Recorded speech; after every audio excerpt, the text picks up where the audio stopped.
আসসালামু আলাইকুম।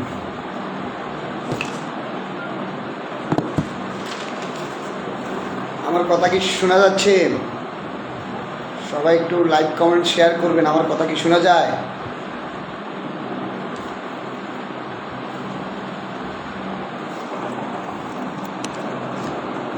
আমার কথা কি শোনা যাচ্ছে? সবাই একটু কমেন্টস করবেন।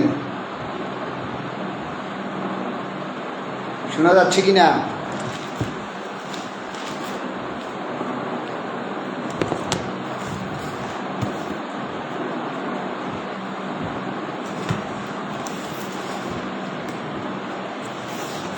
আপনাকে শোনা যাচ্ছে কি না কেউ একজন কমেন্টস করেন।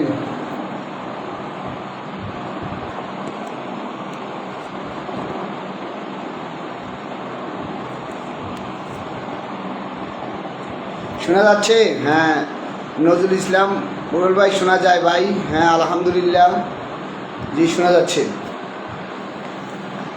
আজকে আমি আসলে লাইভে এত বেশি এক্সপার্ট না, তারপরও সময়ের প্রয়োজনে আমি লাইভটা শুরু করছি। আজকে আমার দ্বিতীয় লাইভ। গত শনিবারে আমি প্রথম লাইভ করছিলাম, আর আজকে দ্বিতীয়টা। লাইভ শেষে আমি আমার বক্তব্য পয়েন্টটা দিয়ে দেব। আজকে মূলত আমার লাইভের যেই মূল বিষয়টা, যে ডেস্টিনি গ্রুপের বাংলাদেশ সুপ্রিম কোর্টের হাইকোর্ট ডিভিশন কর্তৃক নিযুক্ত বোর্ডের ইন্ডিপেন্ডেন্ট ডিরেক্টর ও বর্তমান বোর্ডের চেয়ারম্যান মিস্টার ব্যারিস্টার প্রশান্ত ভূষণ বড়ুয়া 2022 সাল থেকে কখনোই চাই নাই ডেস্টিনি 2000 লিমিটেডের ব্যবসাটা শুরু হোক, এবং উনি যতক্ষণ পর্যন্ত এই বোর্ডের চেয়ারম্যান আছে ততক্ষণ পর্যন্ত উনি এই ব্যবসাটা চালু হতে দেবে না। এই বিষয়টা আজকে আমি আইনগত মতামত সহ ব্যাখ্যা করব। যদিও আমার আজকের দিনে লাইভ করার বিষয়টা অন্য ছিল, কিন্তু পরিবেশ পরিস্থিতির কারণে গত 6 দিনের কর্মকাণ্ডে আমি এই জন্য আজকে এই বিষয়টা নির্ধারণ করলাম। শুরুতেই শুকরিয়া জ্ঞাপন করতেছি মহান রব্বুল আলামিনের উপর, যিনি আমাকে এখনও হায়াত দিয়েছেন এবং আপনাদের সবার সামনে উপস্থিত হওয়ার তৌফিক দিয়েছেন। পাশাপাশি আমি বাংলাদেশের নাগরিক হিসাবে স্মরণ করতেছি সেই 1971 সালে মহান মুক্তিযুদ্ধে যারা ত্যাগ দিয়ে জীবন দিয়ে আমাদের দেশটাকে স্বাধীন করছেন। আমরা আজকে বাংলাদেশি বাঙালি হিসেবে পরিচয় দিতে পারছি। শ্রদ্ধা করে স্মরণ করতেছি 24শে জুলাই আন্দোলনে দ্বিতীয়বার যারা আমাদের দেশটাকে স্বাধীন করেছেন, সেই জুলাই আন্দোলনের জন্য যারা জীবন দিয়েছেন সেই যোদ্ধাদের।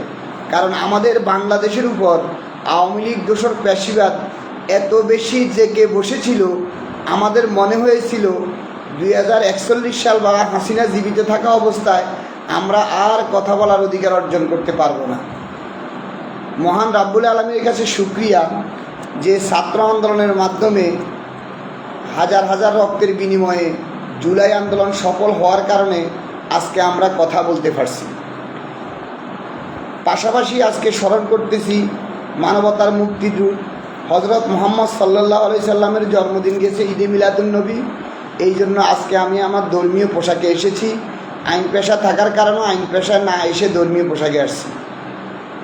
আসেন আজকে আমি আপনাদের সাথে কিছু জিনিস শেয়ার করব। বাংলাদেশের সবচাইতে আলোচিত সমালোচিত ডেস্টিনি গ্রুপ, এখানে 45 লক্ষ লোকজন অত্যাচারিত অবহেলিত হচ্ছে, কিন্তু অনেকেই এই বিষয়টা নিয়ে কথা বলছেন না।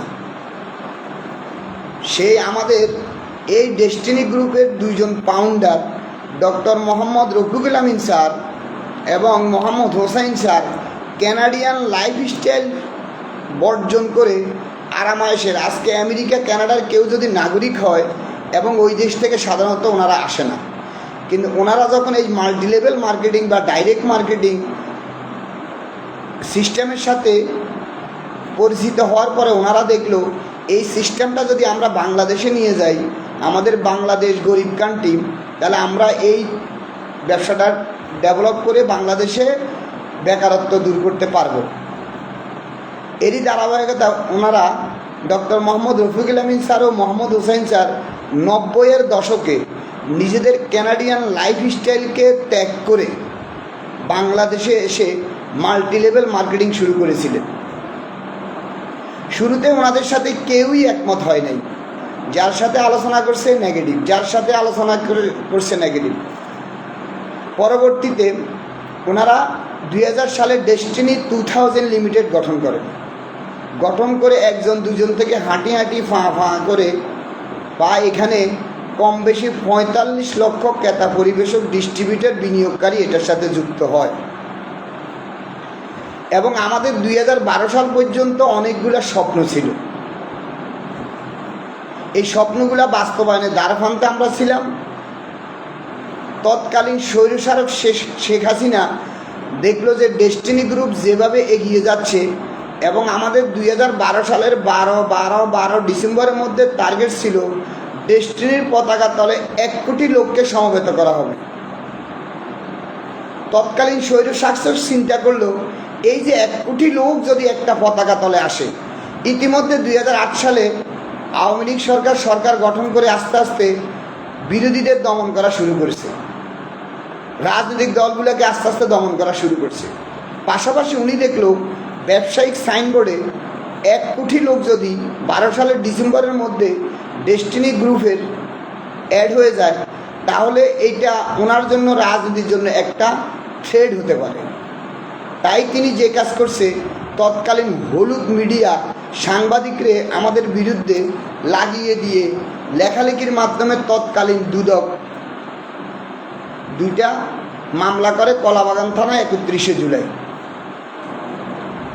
এই মামলা করে আমাদের টপ লেভেল ম্যানেজমেন্টদেরকে জেলে নিয়ে যায়। আমি এই কথাগুলো এই জন্য বলতেছি, আজকে আমাদের সোশ্যাল মিডিয়া আমাদের বেশ কিছু ডেস্টিনির বন্ধু নিজেদের আক্রোশ, নিজেদের জিদ, নিজেদের এজেন্ডা বাস্তবায়ন করার জন্য যা খুশি তা বলতেছে।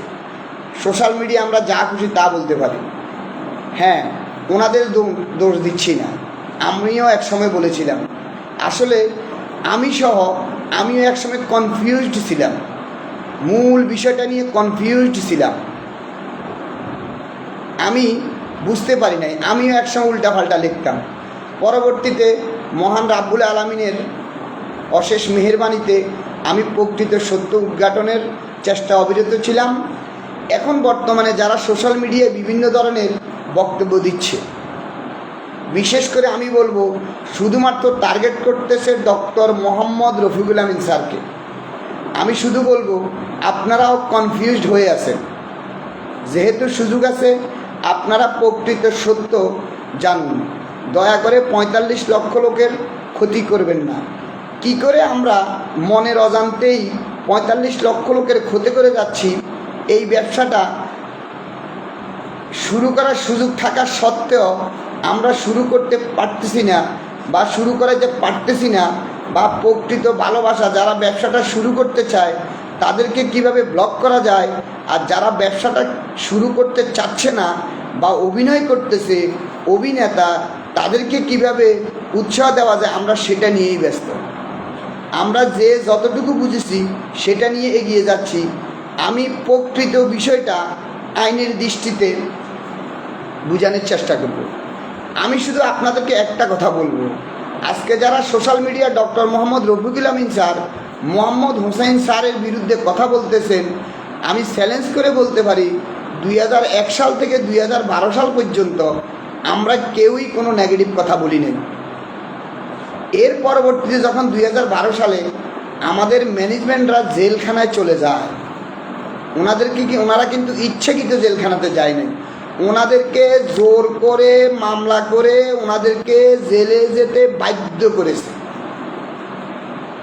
তখন শুধু টার্গেট ছিল ডক্টর মোহাম্মদ রফিকুল আমিন, কিন্তু সাবেক সেনাপ্রধান হারুন সাহেব দায়িত্বে থাকার কারণে ওনাকে দিয়েছে 1 নম্বর আসামি, ডক্টর রফিকুল আমিন স্যাররে দিয়েছে 2 নম্বর আসামি, মোহাম্মদ হোসাইন স্যাররে দিয়েছে 3 নম্বর আসামি সহ আমাদের ফাউন্ডার ডিরেক্টরদেরকে মামলা দিয়ে টোটাল টার্গেট ছিল ডক্টর মোহাম্মদ রফিকুল আমিন। আমি ধন্যবাদ জানাই। এবং আমাদের মোহাম্মদ হোসাইন স্যারকে কোনো টার্গেট ছিল না তৎকালীন দুদক এবং সরকারের, কিন্তু যখন ডক্টর মোহাম্মদ রফিকুল আমিন স্যার সিদ্ধান্ত নিল আত্মসমর্পণ করবে, জেলে যাবে, তখন শুধুমাত্র ভালোবাসার কারণে এবং ডক্টর মোহাম্মদ রফিকুল আমিনের যাতে কোনো ক্ষতি করতে না পারে ওনাকে সঙ্গ দেওয়ার জন্য মোহাম্মদ হোসাইন স্যার 12 বছর 3 মাস 5 দিন জেল খেটেছে। একত্রে জেলে গেছেন, একত্রে বাইরেছেন। আমি ধন্যবাদ জানাই মোহাম্মদ হোসাইন স্যারের এই ত্যাগের কারণে। আজকে আমরা যে যাই বড় বড় কথা বলতেছি, একমাত্র ডক্টর মোহাম্মদ রফিকুল আমিন স্যার এবং মোহাম্মদ হোসাইন স্যার জেল খাটার কারণেই আজকে আমরা ডেস্টিনি নিয়ে কথা বলতে পারতেছি। এর চাইতে বড় সত্য যেটা, তৎকালীন স্বৈরশাসক শেখ হাসিনা যেভাবে 2041 সাল পর্যন্ত প্ল্যান প্রোগ্রাম করে ক্ষমতায় বসেছিল, যদি 24 জুলাই আন্দোলন, ছাত্র আন্দোলন না হতো এবং শেখ হাসিনা পালিয়ে না যেত, এতদিনে আমরা ডেস্টিনি নামক কিছু পাইতাম না এবং এটা নিয়ে কথা বলারও সাহস হতো না।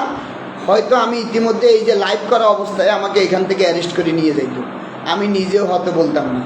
এই জন্য আবারও ধন্যবাদ জানাচ্ছি 24 জুলাই আন্দোলন, যারা বাংলাদেশকে দ্বিতীয়বার স্বাধীন করে মুক্তি দিয়েছেন। আসেন, আমাদের টপ ম্যানেজমেন্টদেরকে ইতিমধ্যে আমি গত লাইভে চ্যালেঞ্জ করেছিলাম 2013 সাল থেকে 12 সাল থেকে 25 সাল পর্যন্ত শুধুমাত্র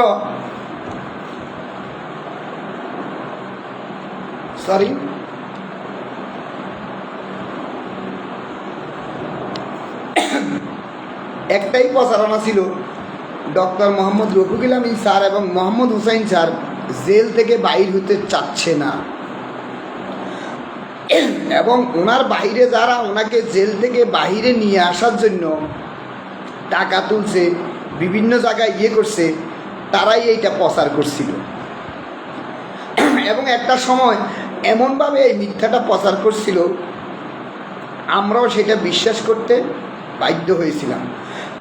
কিন্তু 2025 সালে জানুয়ারির পরে doctor Mohammad Rafiqul Amin sir, Mohammad Hossain sir যখন জেল থেকে মুক্তি পাইল এবং ওনারা আমার হোয়াটসঅ্যাপে একটা ডকুমেন্ট পাঠিয়েছিল এপ্রিল মাসে, বলল যে আপনি এজ এ আইন পেশা থাকার কারণে এই ব্যাপারে মতামত দেন। আমি সাথে সাথে ওই ব্যাপারে একটা ফেসবুক স্ট্যাটাস দিছি, ওখানে চ্যালেঞ্জ করছি, কারণ ওনাদেরকে যে মিথ্যা প্রচারণা করা হচ্ছে, ওনারা জেলে যাওয়ার মাত্র 63 দিনের মাথায় একটা অর্ডার, ওনারা নাকি জেল থেকে বাইরে হতে চায় নাই।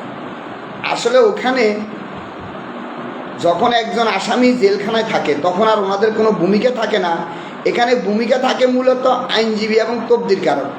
অর্থাৎ ডক্টর মোহাম্মদ রফিকুল আমিন এবং মোহাম্মদ হোসাইন স্যারকে পরিকল্পনা মাফিক তৎকালীন আইনজীবী আওয়ামী লীগের অ্যাডভোকেট বাসেদ মজুমদার স্যার সহ বাইরে যারা তদবির করেছে, যিনি ওই জামিন মামলার অ্যাফিডেভিট করেছে, এরা কি করেছে, প্ল্যান ওয়াইজ ওনাদেরকে আটকিয়ে দিয়েছে, ওনারা যাতে বাইরে যেতে না পারে।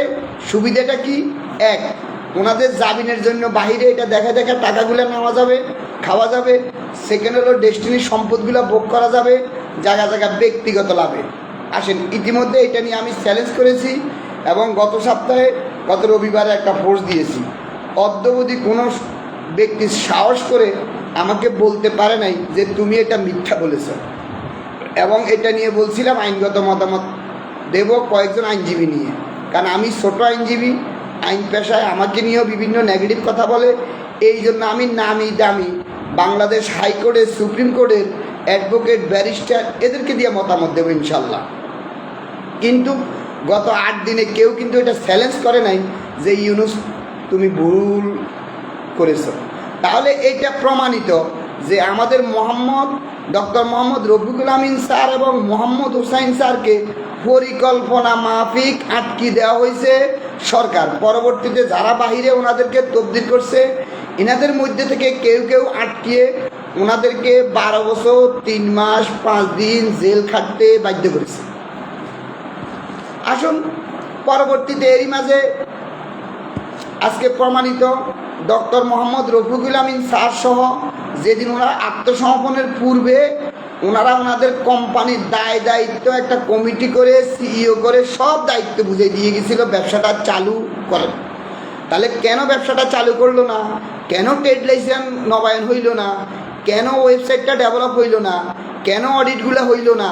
তখন তো ডেস্টিনি 2000 লিমিটেডের বিরুদ্ধে কেউই কোনো বাধা দিনি। তাহলে এটা কেন? এটা তৎকালীন দায়িত্বশীলেরা, কারণ ওনারা তো জেলে, ওনারা যখন under custody of the government, ওনাদেরকে যখন জেলে নিয়ে গেছে, ওনাদের তো স্বাধীনতা হরণ করে ফেলেছে। যারা বাইরে স্বাধীন ছিল তারাই তো এই কাজগুলো করতে পারত, দায়িত্বে থাকা সত্ত্বেও এই কাজগুলো করা হয় নাই। এটা নিয়ে আরেকদিন বলবো। অর্থাৎ এটা পরিকল্পনার অংশ ছিল ডেস্টিনির ব্যবসা যাতে স্টার্ট না হয়। আজকে আমাদের 45 লক্ষ লোকজন ভুল বুঝে আছে।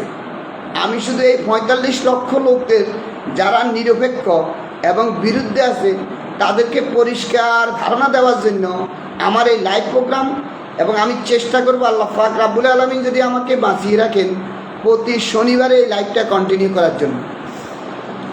আসেন, পরিশেষে এই ব্যবসাটা স্টার্ট করার জন্য অনেক কিছুর পরে 2022 সালে হাইকোর্ট একটা বোর্ড গঠন করে দেয়, আলহামদুলিল্লাহ।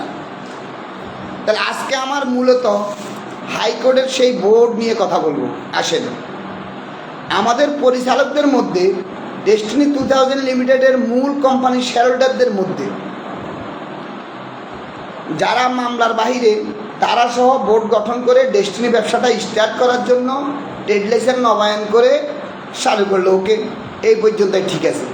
পরবর্তীতে এটা বলতে গেলে অনেক দীর্ঘ কথা, পরে বলবো। যাক, হাইকোর্টে গেল company matter 173 company matter 173/2022 1 September মহামান্য হাইকোর্টের company matter 173/2022 justice Mohammad Khurshid Alam Sarkar sir 1-9 September 2022 একটা সুন্দর রায় করে দেয়।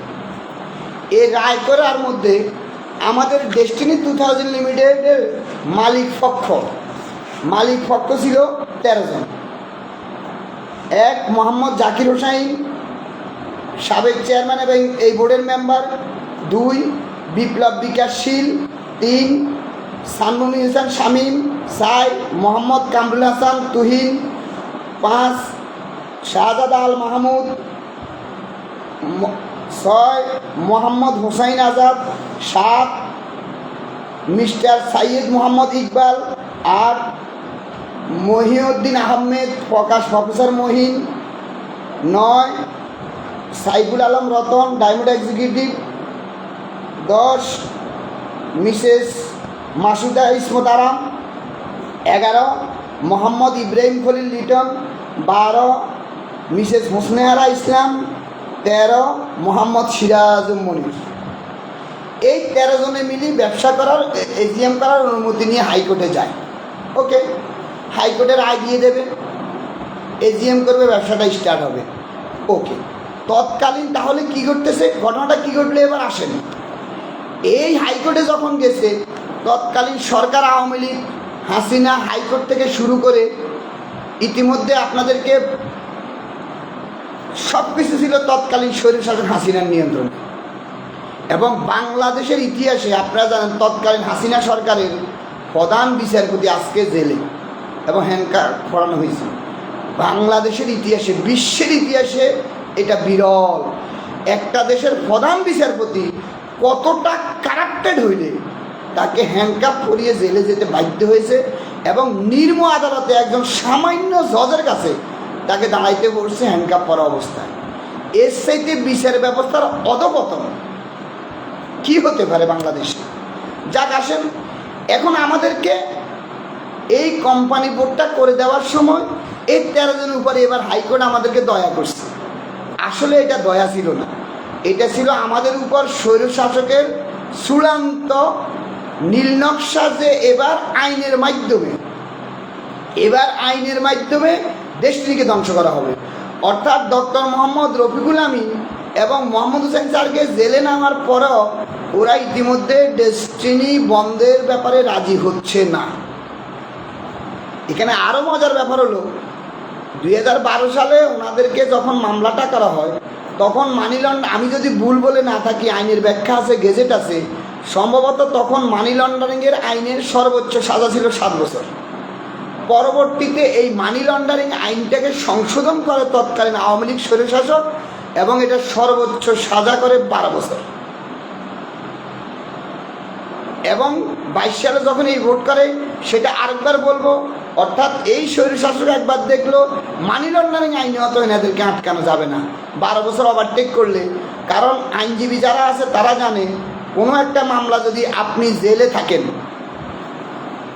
কোনো একটা মামলা যদি আপনি জেলে থাকেন, যেই মামলায় জেলে আছেন, ওই মামলার সর্বোচ্চ সাজা যখন সমান হয়ে যায়, আপনার রায় হোক বা না হোক, আপনাকে জেল থেকে ছেড়ে দিতে বাধ্য, জেল থেকে ছেড়ে দিতে বাধ্য। অর্থাৎ এই মানি লন্ডারিং মামলায় যখন 2012 বছর পূর্ণ হয়ে যাবে, তখন রফিকুল আমিন স্যার এবং মোহাম্মদ হোসাইন স্যারকে জেল কর্তৃপক্ষ ছেড়ে দিতে বাধ্য হবে। এই জন্য আবার বলবো, 2019 সালে আবার নতুন মামলা করে গোপন করে রাখছে। অর্থাৎ এই দুইটা মামলাতে যদি ফাঁসানো না যায়, নতুন মামলাতে জেল বৃদ্ধি করা হবে। দেখ, সেটা নিয়ে অনেক বলবো, সেটা বলতে গেলে দীর্ঘ হয়ে যাবে। আসেন, আজকে কোনো কিছুই ঘটতো না যদি শেখ হাসিনা পালিয়ে না যাইতো, আমরা কথাই বলতে পারতাম না। অর্থাৎ এটা মাস্টার প্ল্যান ছিল। টোটাল বিষয়টা 45 লক্ষ লোকের সম্পদ খাওয়া, ডেস্টিনিকে ধ্বংস করার, এটা কমপ্লিট একটা মাস্টার প্ল্যান, একদম দাবা খেলার মতো, ঘোড়ার আড়াইশে। অর্থাৎ আপনাকে চেকমেট, আপনাকে গেম খাইতে বাধ্য করবেই।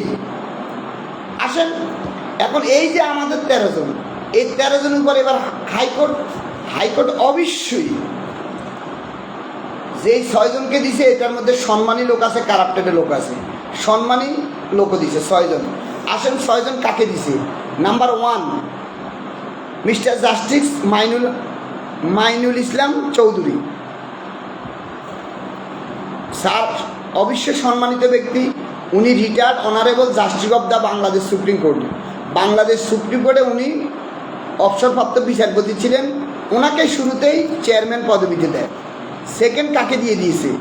Mister Fakhruddin Ahmed FCMA FCA, অর্থাৎ বাংলাদেশের নামি দামি টপ 10 জন একজন চার্টার্ড অ্যাকাউন্টেন্ট থেকে, একজন চার্টার্ড অ্যাকাউন্টেন্ট থেকে একজনকে এই বোর্ডে হাইকোর্ট দিয়ে দিছে, যিনি যাতে কারো কাছে না গিয়ে, কোনো চার্টার্ড অ্যাকাউন্টেন্ট ফার্মে না গিয়ে, কারো কাছে না গিয়ে, উনি নিজেই ডেস্টিনি গ্রুপের, ডেস্টিনি 2000 লিমিটেডের থেকে বৈশাখীর সকল অডিটগুলো শেষ করতে পারে। এই জন্য ওনাকে হাইকোর্ট দিছে, এটাও ঠিক আছে। আসেন, আরেকজনটা দিছে mister Ahmed Mushfiq Anam, BSc engineer, managing director, এবং উনি একটা কোম্পানির MD, এবং উনি একটা লিমিটেড কোম্পানি কীভাবে চলে উনি জানেন। আরেকজন দিয়ে দিছে Mr Magrub Kabir, barrister at law, advocate Bangladesh supreme court. অর্থাৎ উনি একাধারে barrister, advocate Bangladesh supreme court. ওনাকে মেম্বার দিয়ে দিছে যে ডেস্টিনির আইনগত বিষয়গুলো দেখবেন। আসেন, 5 নম্বরে দিয়ে দিছে মিস্টার প্রশান্ত ভূষণ বড়ুয়া, ব্যারিস্টার। এই একজনকে নিয়ে বলবো, অর্থাৎ উনি হলো একমাত্র আওয়ামী লীগের পছন্দ লোক। আসেন, আরেকজনকে দিয়েছে 6 নম্বর, Mohammad Iqbal Zaman, general body of member FBCCI, Bangladesh chamber of commerce. উনি FBCCI মেম্বার, উনি একজন ব্যবসায়ী। দেখেন, এই 6 জন ব্যক্তির মধ্যে 6 জনকে দিয়ে দিছে 6 ক্যাটাগরির 6 রকমের যোগ্যতা। অর্থাৎ ডেস্টিনি যেহেতু পরিচালকরা জেলখানায় আছে, সুতরাং এনারা যাতে এই ব্যবসাটা সুন্দর করে চালু করতে পারে। কিন্তু এই 6 জনের মধ্যে একজন ব্যক্তিকে দিয়ে দিছে মিস্টার প্রশান্ত ভূষণ বড়ুয়া, সাবেক নিষিদ্ধ ঘোষিত ছাত্রলীগের সহসভাপতি এবং ব্যারিস্টার, যিনি ফুল টাইম রাজনীতি করত, এবং বিভিন্ন টকশোতে গিয়ে একমাত্র কাজ ছিল প্রধানমন্ত্রী শেখ হাসিনার স্বৈরশাসককে কীভাবে বাঁচিয়ে যায়, বিভিন্ন টকশোতে গিয়া বিরোধী দল, অন্যান্য টকশোতে যারা উপস্থিত, তাদেরকে কিভাবে বেইজ্জতি করা যায়, হেনস্থ করা যায়, এটাই ছিল ওনার কাজ। এবং ওনার যদি ফেসবুক আইডিতে যাইয়া, বিভিন্ন ইউটিউবে যাইয়া ব্যারিস্টার প্রশান্ত ভূষণ বড়ুয়া এই ইউটিউব সার্চ দেন, দেখবেন যে ওনার শতে শতে ভিডিও আছে কিভাবে উনি টকশোতে অপোজিট পক্ষকে কিভাবে মারাত্মক আক্রমণ করত, কিভাবে কি করত, সব মিলিয়ে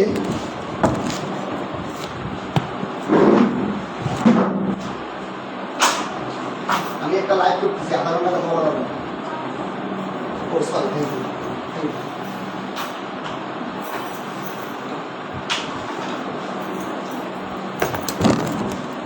সরি, একটা ডকুমেন্ট আনার জন্য গেছি, সরি। তাহলে 5 জন লোক ঠিক আছে, অর্থাৎ একজন সাবেক বিচারপতি, উনি ন্যায় বিচার, উনি ভালো ভালো কাজ করছে, উনি বিচারপতি, উনি আইনজীবী চেয়ারম্যান হিসেবে সব কিছু দেখবে। হাইকোর্ট একজন চার্টার অ্যাকাউন্টেন্ট দিয়ে দিয়েছে। আমি এটা বলার উদ্দেশ্য হলো আজকে অডিট নিয়ে যে কথাটা, একজন চার্টার অ্যাকাউন্টেন্ট দিয়ে দিছে হাইকোর্ট, যিনি এই কোম্পানির সকল অডিটগুলো শেষ করবে। মিস্টার মাগরুব কবির একজন ব্যারিস্টার, সুপ্রিম কোর্টের একজন আইনজীবী দিয়ে দিয়েছে, যিনি ডেস্টিনির সকল আইনগত বিষয়গুলো দেখবে। মিস্টার মুশফিক আনাম একটা কোম্পানির এমডি, লিমিটেড কোম্পানির এমডি, এবং উনি বিএসসি ইঞ্জিনিয়ার, যিনি কীভাবে একটা কোম্পানি চালানো যায়, যেহেতু উনি লিমিটেড কোম্পানি চালায়। Mister Iqbal Zaman general body member FBCCI, অর্থাৎ উনি চেম্বার অফ কমার্সের সদস্য এবং নামি দামি ব্যবসায়ী। ইনারা 5 জনের সহযোগিতা করে। আসলে এখানে হাইকোর্টে দেওয়ার কথা ছিল 5 জন, 5 কোয়ালিটি, কিন্তু ব্যক্তি হয়ে গেছে 6 জন, ব্যারিস্টার হয়ে গেছে 2 জন, তার মধ্যে একজন হইল ব্যারিস্টার প্রশান্ত ভূষণ বড়ুয়া। আমি যদি ভুল করে না থাকি, এই রায় লেখা থেকে শুরু করে সব কিছুতে ওনার হাত ছিল। আসেন, তার প্রমাণটা গত লাইভে দিয়েছিলাম, আজকে একটু দেখি। আপনারা যদি কোম্পানি ম্যাটার 173/2022 1 আগস্টে দেখেন, এই রায়টা টোটাল 15 পাতা, তার মধ্যে 14 নম্বর পাতার 3 নম্বর লাইন থেকে, মানে কলাম সাইজ যদি পড়েন, in the first meeting of the board of director shall nominated এক ফখরুদ্দিন, মিস্টার মুশফিক আহমেদ,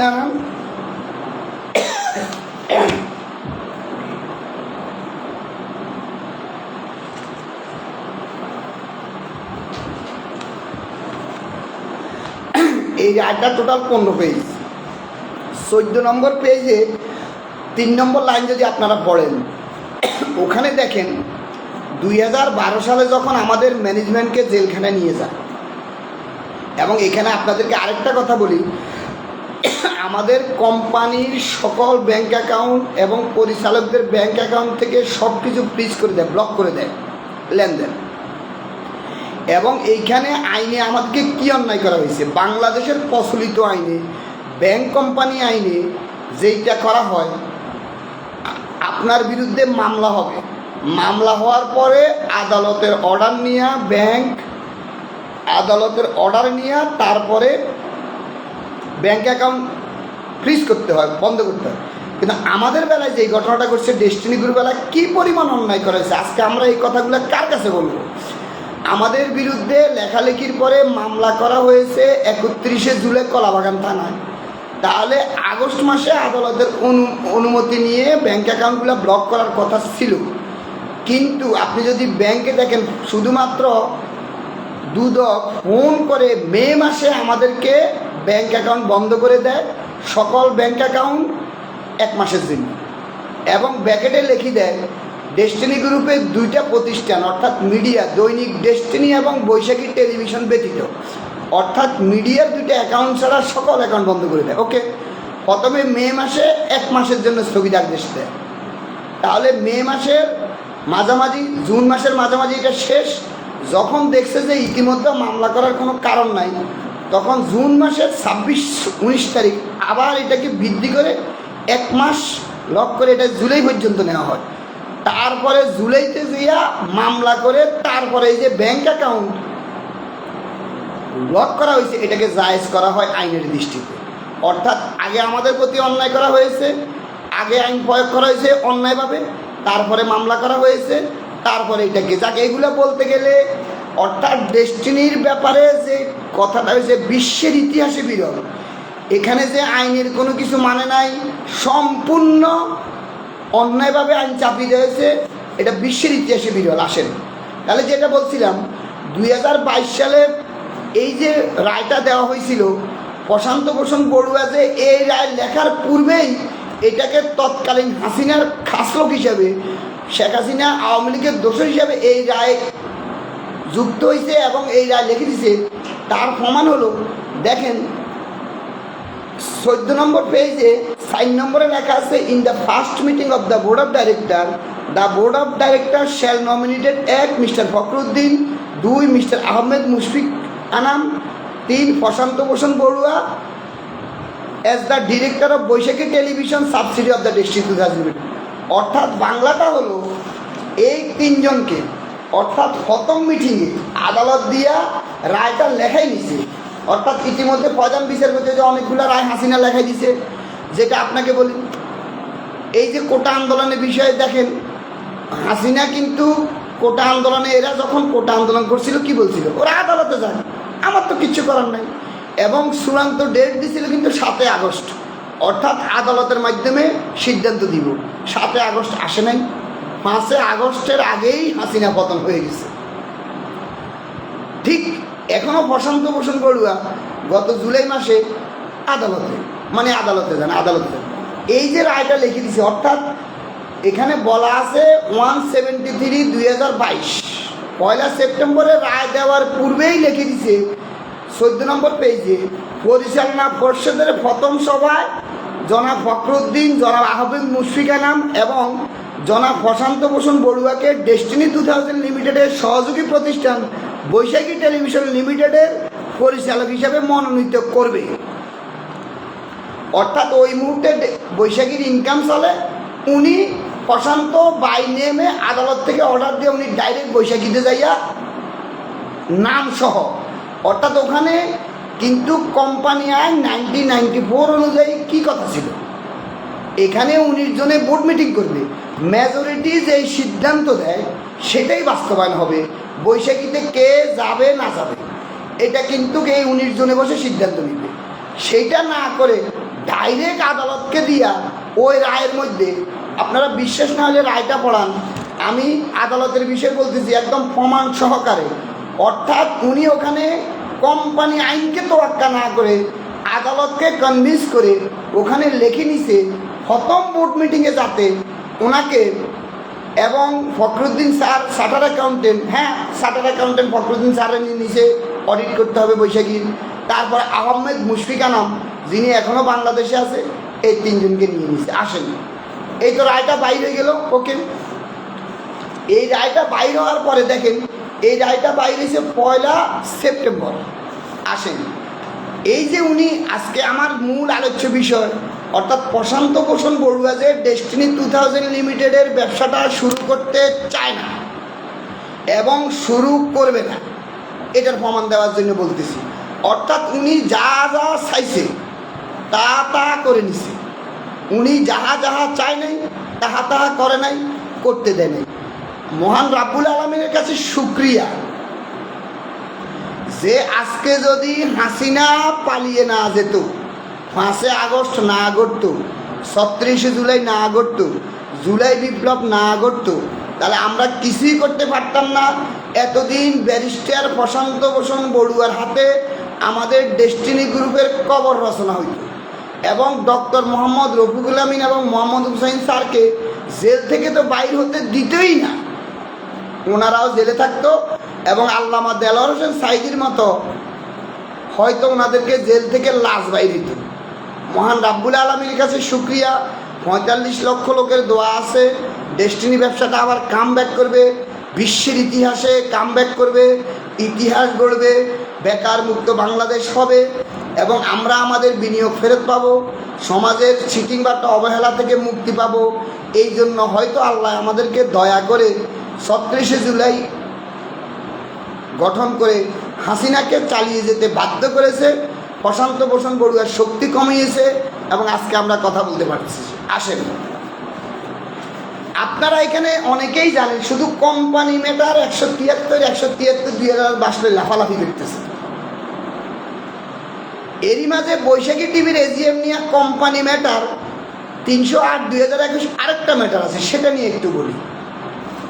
আসেন, আমি এখানে যে জিনিসটা বলি, ধরেন আজকে হয়তো আপনারা আমাকে বিভিন্নভাবে কথা বলবেন। দেখেন, আমিও কিন্তু এক সময় এই ডেস্টিনি আসা বাদ দিয়েছিলাম। অর্থাৎ হাসিনা এমনভাবে বাংলাদেশে বসে গেছে, শতকরা 90% লোকে সেটাই বলতো যে হাসিনা যেভাবে বসে গেছে একে আর আমৃত্যু ক্ষমতা থেকে সরানো কোনোভাবেই সম্ভব না, কোনোভাবেই সম্ভব না। এবং এই ব্যবসা এবং এক পর্যায়ে ডেস্টিনি অফিসের দিকে যাওয়াই বন্ধ করে দিয়েছে। যখনই হাসিনা 5 আগস্ট পালিয়ে গেল, আমি 11 আগস্ট থেকে নিয়মিত যাওয়া আসা শুরু করি আলিসে। এবং বেশ কয়েকটা মিটিংয়ে আমি শুধু এই বোর্ডের মেম্বারদেরকে বলছিলাম, বিশেষ করে প্রশান্ত ভূষণ বড়ুয়াকে প্রস্তাব দিছিলাম যে মাত্র 90 দিন, অর্থাৎ যদি এই বোর্ড মেম্বাররা একটানা 90 দিন কাজ করতে, একটানা 90টা দিন, মাত্র 3 মাস, আমরা 45 লক্ষ লোক কত কষ্ট করতেছি রাস্তায়, আর ওনারা আমাদেরকে হেল্প করবে। প্রশান্ত, আজকে ডেস্টিনি প্রশান্ত ভূষণ বড়ুয়ার হেল্পটা এমন হয়েছে, ওই যে এক বন্ধুর বাসায় আগুন লাগছে, একজনের ছিল তেলের ব্যবসা, উনি 3 ট্যাঙ্ক তেল নিয়ে ডাইলে দিছে। বন্ধুর টাকা গেছে কিন্তু আগুন নিবার বদলে আগুন বেড়ে গেছে। আসেন, এই যে ব্যবসাটা উনি করতে চায় না, আসেন।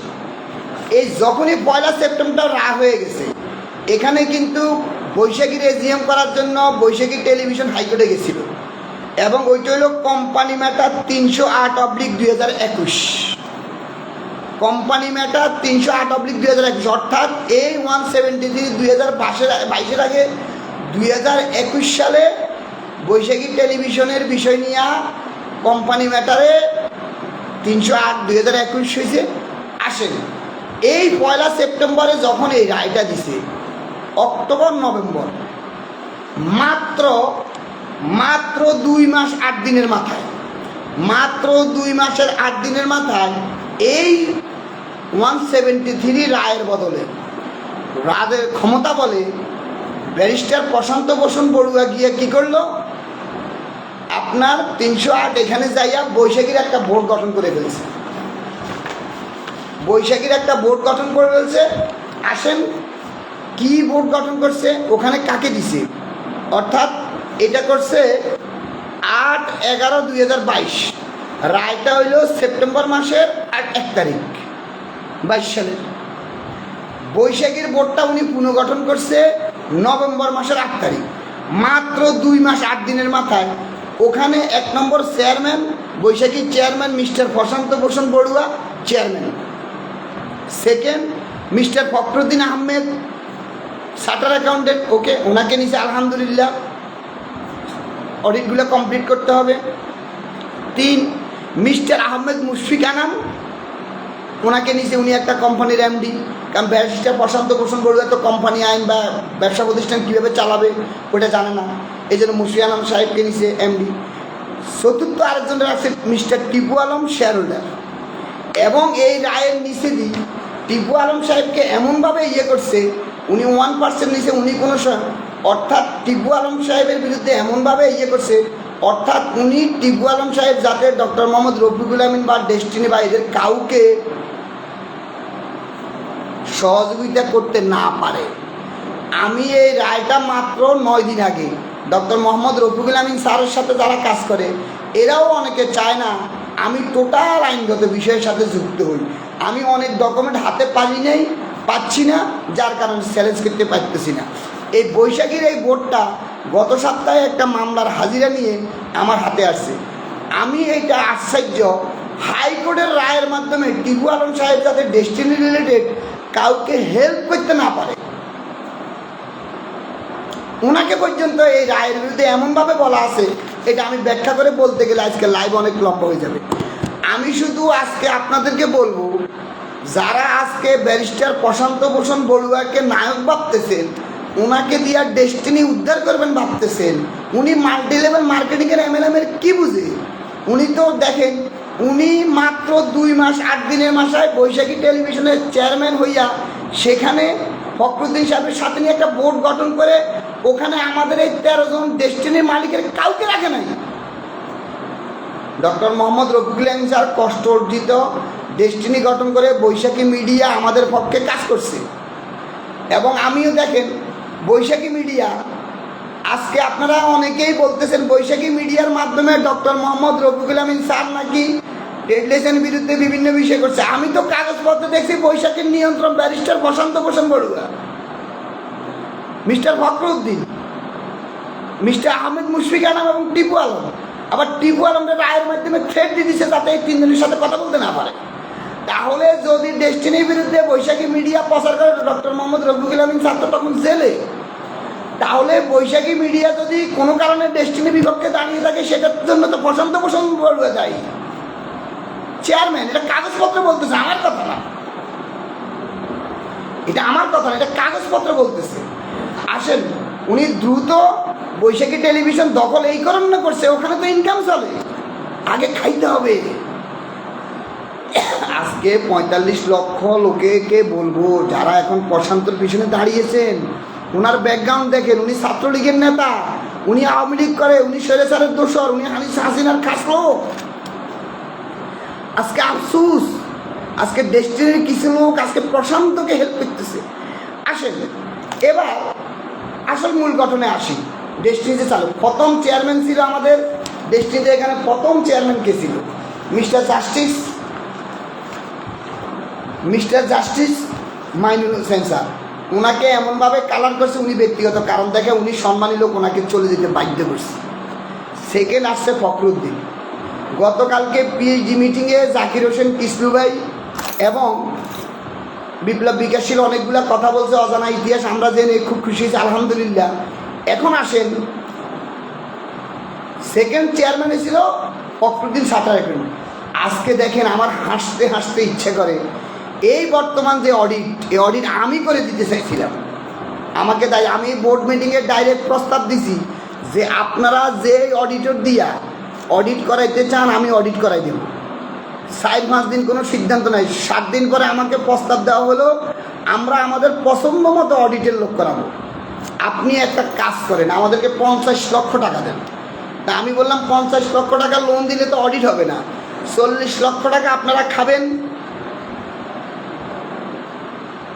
আর 10 লক্ষ টাকা খরচ করবেন, কাজের কাজ কিছুই হবে না। আপনারা যাকে দিয়ে অডিট করাইতে চান আমাকে দায়িত্ব দেন, ওই চার্টার অ্যাকাউন্টেন্ট সাথ দিয়া আমি যেই কোনো মূল্যে আপনারা কবে টাকা দিবেন ফ্যাডের উপর লিখিত দেন, চেক দেন, অডিটটা করে আনি দেবেন। আসলে অডিটটা করাইতে চায় না ওনারা, কেন? কারণ এই অডিট করলে ধরা খাবে।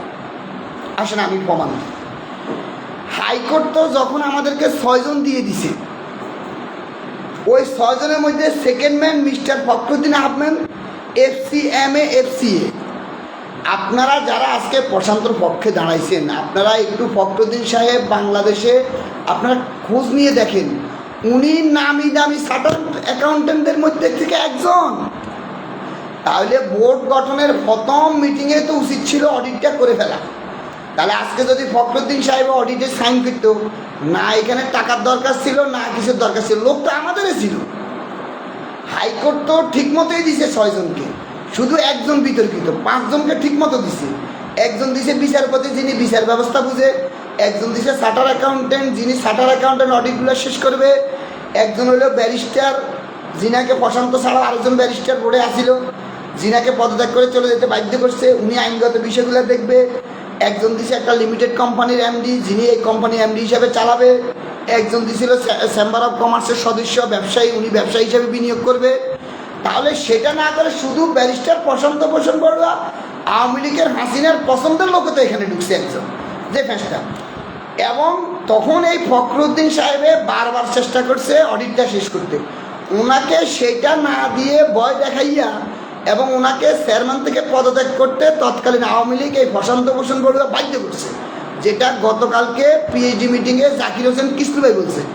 এবং প্রথম বোর্ড চেয়ারম্যান এবং আমাদের বোর্ড মেম্বার জাকির হোসেন কিসলু ভাই বিস্তারিত এই কথাগুলো তুলে ধরবে, আওয়ামী লীগ কীভাবে আমাদের ডেস্টিনিকে অত্যাচার করছে, এই ব্যারিস্টার প্রশান্ত ভূষণ বড়ুয়া সাবেক ছাত্রলীগের সহসভাপতি কীভাবে আমাদেরকে এগোচ্ছে। আসেন, এই 2 জনকে বিদায় করার পরে এবার আসলে হাসিনা পালিয়ে যাবে এটা তো কারো মাথায় ছিল না। ব্যারিস্টার প্রশান্ত ভূষণ বড়ুয়া নিজেও জানে না হাসিনা যে পালিয়ে যাবে। উনি এবার মে 2024 কি করলো, দায়িত্ব নিল চেয়ারম্যান। তার আগে বলি, দেখেন উনি এই বোর্ড গঠন হয়েছে সেপ্টেম্বর 2022, উনি নভেম্বরের 8 তারিখে যখন এজিএম করতে গেছে তখন কিন্তু 23 সালের ডিসেম্বর পর্যন্ত এজিএম করার পারমিশন দিয়েছে হাইকোর্ট বৈশাখী টিভি। সেখানে উনি একটা আবেদন করছে, অর্থাৎ এটাকে 24 সালের ডিসেম্বর পর্যন্ত বর্ধিত করেন, এবং ওখানে উনি ডাইরেক্ট একটা সিএ ফার্মকে রেফার করছে। সিএ ফার্ম হলো MABS and J partner CA firm 21 Purana Paltan line fourth floor Dhaka, এবং এটা অডিটে লেখা আছে। ঘিরে বাবুরে, হাইকোর্ট তো আমাদের একদম চার্টার অ্যাকাউন্টেন্ট দিয়েই দিয়েছে ফখরুদ্দিন স্যারকে, উনি অডিট করলেই তো চলে, ওনার তো উচিত ছিল।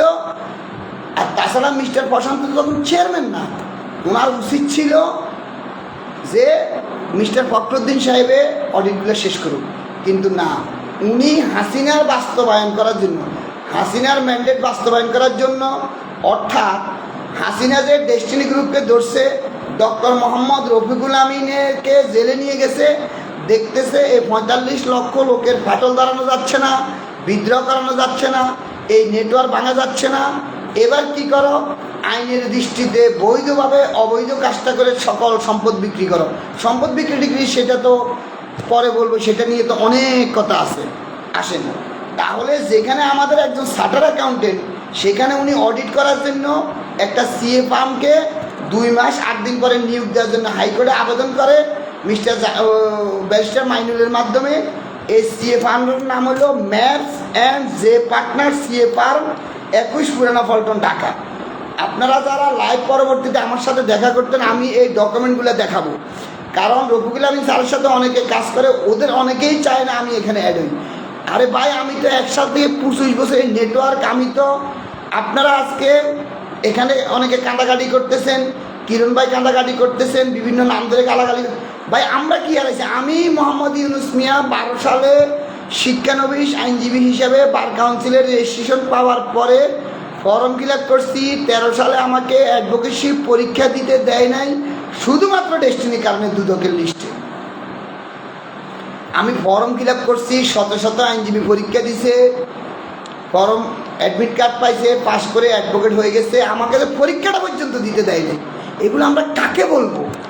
এরপর আমি একটু তৎকালে কোর্ট কাছারিতে কম গেছি, অর্থাৎ আমাকে টার্গেট করা হয়েছে যাতে বুঝতে না পারে এটা ডেস্টিনির লোক, এই জন্য আমি ইচ্ছাকৃত যাই নাই।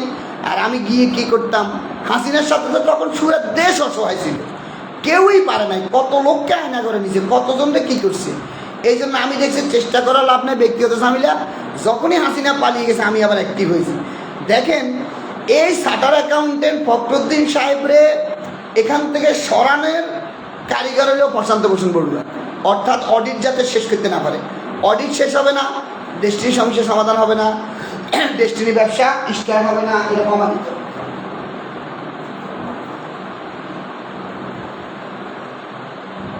অডিট শেষ হবে না, ডেস্টিনি সমস্যার সমাধান হবে না। আসেন, এই কথাগুলো আমরা যখন বলছি, আজকে সবাই 173/2022 নিয়ে লাপাচ্ছেন। আরে ভাই, doctor Mohammad Rafiqul Amin sir, Mohammad sir তো তখন জেলে, ইনারা তো বাইরের সর্বময় ক্ষমতার মালিক। তাহলে আমাদের ফখরুদ্দিন স্যারের বিদায় করতে এখান থেকে বাধ্য করছে। এবার আসেন, উনি যখন মে থেকে দায়িত্ব নিল, আসেন পরবর্তীতে 11ই আগস্ট থেকে আমি সে আন্দোলন শুরু করলাম। আজকে যারা দেখেন, আমি বেশ কিছু পোস্ট দিতাম আলিফ সেন্টার কেন্দ্রিক, অনেকে আমাকে হিরো ভাবতেন, কি সুন্দর ইয়ে দিতেন। আজকে গত 3-4 মাস যাবৎ আমাকে এমনভাবে নেগেটিভ করতেছেন, এমনভাবে কমেন্টস করতেছেন, কিরে ভাই কী হয়েছে। এবং আমার বিতর্কিত, এখানে আমি শুধু আপনাদেরকে একটা কথা বলি, আজকে যে বোরান ভাই লাইভ করতেছে, উনি নিয়মিত আমার চেম্বারে আড্ডা দিত। আমরা প্রায় প্রতিদিন চা খাইতাম। August, September, October, November, December, January, February, March. এরপরে আসেন আমাদের আলিফ সেন্টারে যেই ওই যে আমি ডেস্টিনি সমিতি, আমার চেম্বার খোলার মতো কাজ লোক ছিল না। আমাদের আলিফ সেন্টারে বসে পিএইচডি আসাদ, যিনি সাদাকে সাদা কালাকে কালা বলে, ওনার একটা বেকার বাগিনে ছিল আমার ডেস্টিনি অফিস খোলা। আমি নভেম্বর বা সম্ভবত ডিসেম্বর থেকে ওকে নিয়োগ দিছি এবং সে আমার জুনিয়র চেম্বার খুলে বসে থাকতো পল্টনে আমার চেম্বারে। সে November, December, January, February, March পর্যন্ত কাজ করছে। আর আমি পাই যে বোরহান ভাই, তারপরে ডেস্টিনি রিলেটেড যারা তখন আমার সাথে আন্দোলন করতো, আমি মোবাইল চার্জে রেখে আমার মোবাইল ফাই ওপেন থাকতো, আমি লক দিতাম না। তারপরে এই রাজু সহ এরা থাকতো। সম্ভবত বেশ কয়েকটা বিতর্কিত কমেন্টস এখন বর্তমানে যারা ফেসবুকে চালাচ্ছে, আমার দৃঢ় বিশ্বাস কেউ একজন আমার ফাঁকি দিয়ে হয়তো আমার সার্জের থেকে চেম্বারে আমি মাঝে মাঝে একটু দ্রুত চা খাইতে চলে যাই, এটা আমার একটা বদ অভ্যাস, ওই মোবাইল চার্জে পড়ে থাকে। সম্ভবত এরা কেউ উল্টাপাল্টা এই নেগেটিভ কমেন্টসগুলো করে ফোর্স দিয়ে আবার স্ক্রিনশট মাইরে আবার মুছে দিচ্ছে। হ্যাঁ, আমার আইডি থেকে গেছে, কিন্তু মোবাইলটা হয়তো আমি ব্যবহার করি, এরকম না আমাকে ফাঁসানো হয়েছে। আমি আইনগত ব্যবস্থা নিয়ে এগুলো যাবো, সেটা নিয়ে পরে যাচ্ছি। আসেন আগে ব্যারিস্টার প্রশান্ত ভূষণ বড়ুয়ার বিষয়টা দেখিনি। ওকে, এরপরে যখন আগস্ট থেকে আন্দোলন হলো, দেখেন তখন আমি বুঝি নাই। আজকে ধরেন কনফিউজ, যেখানে ডক্টর মোহাম্মদ রফিকুল আমিন ওনার নিজের বাতিজা আশরাফুল আমিন সাহেবকে হাতে ধরে ডেস্টিনিতে নিয়ে আসছে। আমরা এই যে বর্তমান 99.99% জনাব মোহাম্মদ আশরাফুল আমিন সাহেবকে সম্মান করে করিতেছে, একমাত্র কারণ হলো, একমাত্র যোগ্যতা হইল উনি ডক্টর মোহাম্মদ রফিকুল আমিনের আপন বাতিজা। আশরাফুল আমিন সাহেবকে কিছু বললে রফিকুল আমিনের রক্ত রাগ করবে, ম্যাক্সিমাম লোকে কিছুই বলতেছে না। এবং আমরা কনফিউজ, হাজার হাজার লোক কনফিউজ। যেখানে ডক্টর মোহাম্মদ রফিকুল আমিন স্যারকে জেলে নিয়ে যাওয়ার জন্য যাওয়ার পরে যাবতীয় দায়িত্ব আশরাফুল আমিন সাহেবের হাতে ছিল, উনি দেখবে। এরপরে 5 আগস্ট পরে যেমন সর্বশেষ যেটা বর্তমানে এই যে সর্বশেষ গত 2-3 দিন যাবৎ যে উল্টাপাল্টাটা বক্তব্যটা চলতেছে, আসেন যাক সেটার দিকে যাচ্ছি। যখন আগস্ট থেকে আন্দোলন, আমরা আশরাফুল আমিন সহ নেতৃত্বে ইঞ্জিনিয়ার শহীদ ভাই সবাইকে নিয়ে একটা আলোচনা বৈঠকে ঐক্যমতের ভিত্তিতে চালাইতে রাজি হয়েছিলাম। ইঞ্জিনিয়ার শহীদ ভাইরাও কল দিলাম, উনি বলছে বসেন। ওকে বসেন। আমি অনেকের সাথে এরকম একটা আমার কাছে রেজুলেশন আছে, কিন্তু আলী সেন্টার থেকে এই যে আর এখন আর এগুলো নিয়ে বলবো না, আমরা ঐক্যমতের এক টেবিলে আসতেই পারি নাই, আমরা তখন কনফিউজ ছিলাম। যাক, এর পরবর্তীতে এখন এই হাল ধরবে কে? রফিকুল আমিন সাহেবের বিকল্প আশরাফুল আমিন সাহেবরে কী করলো, কোঅর্ডিনেটর হিসেবে নিয়োগ দিল অস্থায়ীভাবে। আমি কিন্তু যেদিন ওনাকে অস্থায়ী সিদ্ধান্ত নেয় ওদিনে বলছি ওনাকে তখন সিইউএমডি দিয়ে দেখ। তখন রফিকুল আমিন, আমি এই যে আমাদের খুলনার শেয়ার হোল্ডার ভাইকে বলছি আপনি প্রস্তাব করেন যে সিইউএমডি দিয়ে দেখ, কারণ তখন তো রফিকুল আমিন স্যার জেলে। ওকে, কিন্তু বোর্ড থেকে প্রশান্ত ভূষণ বড়ুয়া ওনাকে পূর্ণাঙ্গ দায়িত্ব না দিয়ে অস্থায়ীভাবে দিছে। পরে এটাকে বৃদ্ধি করে মার্চ পর্যন্ত নিয়ে গেছে। এরই মাঝে doctor Mohammad Rafiqul Amin sir jail থেকে মুক্তি পেয়ে গেল। মার্চ পর্যন্ত নেওয়ার পরে আর ওনার চুক্তিপত্র মেয়াদ বৃদ্ধি করে নাই, এবং উনি 29শে মার্চ ফেসবুকে একটা পোস্ট দিয়ে উনি এখান থেকে বিদায় নিয়ে গেছে। আলহামদুলিল্লাহ, আমরা ভাবছি এই অধ্যায় ক্লোজ। যাক, পরবর্তীতে উনি আসলো, দায়িত্ব পাইল। এখন ব্যারিস্টার প্রশান্ত ভূষণ বড়ুয়া যেটা দেখলো যে এখানে তো এখন ফ্যাক্ট রফিকুল আমিন আর মোহাম্মদ হোসাইন, তাহলে কি করা যায়? এবার উনি বেছে বেছে বেছে বেছে শুধু ওদেরকে সহযোগিতা করতেছে, শুধুমাত্র যারা ডক্টর মোহাম্মদ রফিকুল আমিনের বিবেককে বলতেছে। অথচ এর আগে যখন একটা বোর্ড মিটিং হয়েছে, এই যে এমএলএম লাইসেন্স জমা দেওয়ার যে সবচেয়ে বড় বাধা হলো আমাদের অডিট। আমি নিজে প্রস্তাব দিয়েছিলাম 15 কর্মদিবসের মধ্যে যেই কোনো মূল্যে অডিটর এনে দেব। অডিট রিপোর্ট কাকে দিয়ে করাবেন বলেন? আমি দায়িত্ব নিতে চাইছিলাম, দেয়নি। আমি বলেছিলাম বোর্ড থেকে আমাকে কোম্পানি আইনের আইনজীবী হিসেবে নিয়োগ দেন, 3 মাস ফুল টাইম অফিস করেন, এই ব্যবসা চালু করে দেবো। এটা হলো রফিকুল আমিন স্যার তখন জেলে। আমাকে বারবার বোঝানো হয়েছে হু are you. Who R your উত্তর আমি বলবো আমি মোহাম্মদ ইউনুস মিয়া। আমি 2001 সাল থেকে 25 সাল পর্যন্ত ডেস্টিনির সাথে জড়িত। আমি ব্যক্তিগতভাবে ডেস্টিনির সাইট সেন্টারে পিএইচডি। আমি ডেস্টিনির অনেকগুলো নেট অফিসের দায়িত্বে ছিলাম, বিভিন্ন টিম থেকে শুরু করে। আমি 2008 সাল থেকে ল পড়া শুরু করছি, এবং আমি 2017 সালে আয়কর আইনজীবী এবং কোম্পানি আইন উপদেষ্টা হিসেবে সনদ পাওয়ার পরে 2019 সালে প্রথম লিমিটেড কোম্পানি গঠন করি। 2019 সালে 24 সাল পর্যন্ত এই 6 বছরে আমি সর্বমোট 201টা প্লাস লিমিটেড কোম্পানি গঠন করি। আমি লিমিটেড কোম্পানির মাস্টার রে ভাই, মাস্টার ইনশাআল্লাহ। আমি চ্যালেঞ্জ করে বলতে পারি ব্যারিস্টার প্রশান্ত ভূষণ বড়ুয়ার সাইটে কোম্পানি আইন 1994 আমি অনেক বেশি বুঝি। যদি উনি বিশ্বাস না হয়, এখন তো উনি বাংলাদেশে একাধিক মামলার আসামি, সম্ভবত গত সপ্তাহ পর্যন্ত 30টা প্লাস মামলার আসামি উনি। ওই যে বৈষম্যবিরোধী ছাত্র আন্দোলন, উনি আর বাংলাদেশে একমাত্র ওনার হাসিনা বা আওয়ামী লীগ যদি ক্ষমতা না আসে, ওনার আর বাংলাদেশে আসার সম্ভাবনা একদম নাই বললেই চলে। কারণ উনি 30টা মামলার আসামি। এই মুহূর্তে আরও প্রতি সপ্তাহে তো বাড়তেছে বৈষম্য বিরোধী, বাড়তে এটা 100 ক্রস করে ফেলবে। কারণ উনি মিডিয়াতে যে পরিমাণ আক্রমণ করছে বিরোধী দলরে, প্রশান্ত ভূষণ বড়ুয়া, এটা সবাই জানে, এটা আমরা লাগবে না জানো। শুধু উনি আমাদের দেশটিটাকে আটকে রাখি 45 লক্ষ লোকের ক্ষতি করতেছে। আসেন, পরে অডিট আমাকে করতে দিলেন না ওকে। এর পরবর্তীতে যখন আমি এই যে মার্চের পরে আশরাফুল আমিন সাহেবের মেয়াদ শেষ হয়ে গেল, ওনার চুক্তি নবায়ন হয়, আমরা তো আশরাফুল আমিনকেই জিন্দাবাদ দিছি। আমিও তো আজকে যারা আশরাফুল আমিন কেন্দ্রিক প্রচারণা চালাচ্ছে, কিরণ ভাই, বোরহান ভাই, হিরো ভাই, আমিনুল ভাই, এই যে অন্যান্য আরো ভাই, আমি তো আপনাদেরই একজন। আশরাফুল আমিন সাহেব যখন ওনার শেয়ারটা 100 জনের মাঝে বন্টন করে দিয়া 101 গঠন করতে চাইছি এবং মিনিমাম 50,000 থেকে 1 লাখ দিতে হবে, আমি এবং আমার ছোট বোন 500 1000 টাকা তো বুকিং দিছি, রমজানে তো বুকিং দিছি। আমি তো ভাই আপনাদের 101 জনের একজন। আপনারাই তো এক সময় আমার লাইভ কমেন্টসে হাই দিতেন, ভালো ভালো সম্মান দিতেন। এরপরে যখন মার্চে আশরাফুল আমিনের মেয়াদ শেষ হয়ে গেছে, ওনার নিয়োগ মেয়াদ শেষ হয়ে গেছে, আমি কার পিছে জিন্দাবাদ দেব? এরই মাঝে তো ওকে রোজার ঈদের পরে এসে, এরই মাঝে তো যাক নির্বাচন, রোজার ঈদের পরে এসে আমি পরপর 15 দিন ঘুরছি। আশরাফুল আমিন সাহেবের সাথে বারবার দেখা করার চেষ্টা করেছি, পুরান ঢাকায় গেছি, নতুন ঢাকায় গেছি, বসে আছি, ভয়েস দিছি, SMS দিছি, ওনাকে পাওয়া যায় না, ওনার কোনো সিদ্ধান্ত পাচ্ছি না। এরই মাঝে ডক্টর মোহাম্মদ রফিকুল আমিন স্যার, ওনার সাথে আমার যোগাযোগ স্থাপন হইল। আমি কোঅপারেটিভের নির্বাচনে বাধা দিতে গেছিলাম এবার, এবং আজকে হক কথা ইমদাদ ভাই, কি সাহসী বাবুরে, ওনার সাহস দেখলে উনি হক কথা পার্ট 1, পার্ট 2, পার্ট 3 বলতেছে। আরে ইমদাদ ভাই, আপনি তো একটা বিড়াল, আপনি তো বাঘের বাচ্চা না, আপনি বিড়ালের বাচ্চা।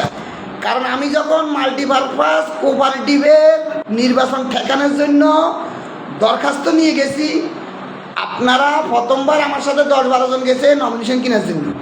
পরবর্তীতে যখন নমিনেশন কিনতে পারি নাই, আমি চেম্বারে যাই, দরখাস্ত রেডি করি। আবার আলিশে যাওয়ার পরে আপনারা আলিশ থেকে বয়ে কেউ সারা সেন্টারে যাইতে রাজি হন না। অনেক কষ্টে 2 জনকে রাজি করাইছি। একজন হইল সাদাকে সাদা কালাকে কালা বলে যে PhD আসাদ সাহেব, জাতির বিবেক, ডেস্টিনির বিবেক, ওনাকে রাজি করাইছি। আর ইমদাদ সাহেবকে রাজি করাইছি, চলেন আমরা এখানে নির্বাচনে বাধা দেব, দরখাস্ত দেব। আর কেউ তো রাজি হয় নাই। আজকে আলিশের সব বাঘের বাচ্চা। আরে ভাই, বাঘের বাচ্চা হইলো আপনারা কার কাছে বাঘের বাচ্চা এটা জানতে হবে তো। আপনারা যে বিড়ালের বাচ্চা এটা তো প্রমাণিত। এটা নির্বাচনে বাধার দিন আপনার ওখানে যান নাই, নির্বাচন হচ্ছে কোঅপারেটিভে, আসেন। পরে আমার সাথে ইমদাদ এবং আসাদ, এই 2 জন গেছে। আসাদ তো কত কষ্টে নিয়েছে, পরে সে তো গেটের বাইরে থেকে ভয় পেয়েছে যখন দেখলো যে কোঅপারেটিভের প্রচুর লোকজন থেকে শুরু করে হে লোক তো দেখে উল্টা। আমি ভিতরে ঢুকছি, বাইরে দেখে আসাদ নাই, ক্যামেরা ধরার মতো লোক ছিল না। পরবর্তীতে অনেক কষ্টে ইমদাদ ভাইকে নিয়ে ভিতরে ঢুকলাম, কোঅপারেটিভের নির্বাচন বাধা দেব। আমি সরকারি অফিসারদের সাথে তর্ক বিতর্ক করতেছি। ইমদাদ ভাই যখন দেখলো যে পরিস্থিতি খুবই খারাপ, উনি ভয় পাইয়া ওখান থেকে মধ্যখান থেকে যাইছে। আজকে উনি ইমদাদ ভাই নিজেরে বাঘের বাচ্চা প্রমাণ। আরে ভাই, আপনি যে বিড়ালের বাচ্চা, ওদিন তো আমাকে একা একা রেখে কোঅপারেটিভে চলে আসছেন। যদি কোঅপারেটিভের এই শত লোক ওদিন আমার মাইর দিত, কি করতেন? কারণ আমি তো তখন আপনাদের দলে ছিলাম, আমি তো নির্বাচন বাধা দিতে গেছি। আমি আজকে লাইভ অনুষ্ঠানের মাধ্যমে সরি বলতেছি, আমি কি ভুলটা না করতে চাইছিলাম, আজকে যদি কোপারেটিভটা বাধা দিতাম কি দুর্ঘটনাটা না করতো। এবং আমার প্ল্যান ছিল আজকে বিড়ালগুলা আমি যাদের সাথে চলতাম এগুলা প্রকাশ করে বাঘের বাচ্চা, আসলে সবগুলো বিড়ালের বাচ্চা। এমদাদ পালিয়ে গেছে ভাই, কথার মধ্যে আমি আর তারে খুঁজে পাইলাম না। এখানে ক্যামেরা ধরার মতো একজন লোক ছিল না। পরে আমি একা একা যাক তর্ক বিতর্ক করে পরের দিন কথা ছিল আমি সমবায় সমিতির হেড অফিসে যাবো আগারগা, যাই নির্বাচন বাধা দেব। আমি দেখলাম আমি একা বাধা কেন দেব, আমার চারিপাশে সবাই তো বিড়ালের বাচ্চা, এগুলো তো বাঘের বাচ্চা না। তো আলিসি আশরাফুল আমিন সাহেব বসেছিল, শেরোল্ডাররা বসেছিল, ট্রেনার জাহাঙ্গীর ভাই বসেছিল। আজকে যারা নিজেদেরকে ডেস্টিনির ত্রাণকর্তা, রক্ষাকর্তা, ভালোবাসা বলতেছে, এরা সবাই আলিশে বসেছিল। কেউ সেদিন নির্বাচনে বাধা দিতে যায় নাই। আমার দরখাস্তের সাথে আমি 5টা লোক পাই নাই, আমি 2জনকে নিয়ে গেছি, শেষ পর্যন্ত ওই 2জনে আমাকে ছেড়েছে। আমি একা বাধা দেওয়ার চেষ্টা করছি। পরে রমজান চলে গেছে, আমি এরপরে চলে গেছি বাড়িতে, রমজান শেষ করে আসলাম। এবার এখান থেকে ডক্টর মোহাম্মদ রফিকুল আমিন স্যারের সাথে যোগাযোগ স্থাপন হওয়ার পরে আমাকে উনি বুঝাইল, দেখেন নির্বাচন বাধা দিলে কী লাভ, সহযোগিতা করলে কী লাভ। আমি দেখলাম যে ওনার কোঅপারেটিভ সোসাইটিটা 173 2022 থেকে একটু বাইরে, কারণ এখানে সমবায় সমিতি আইনের মধ্যে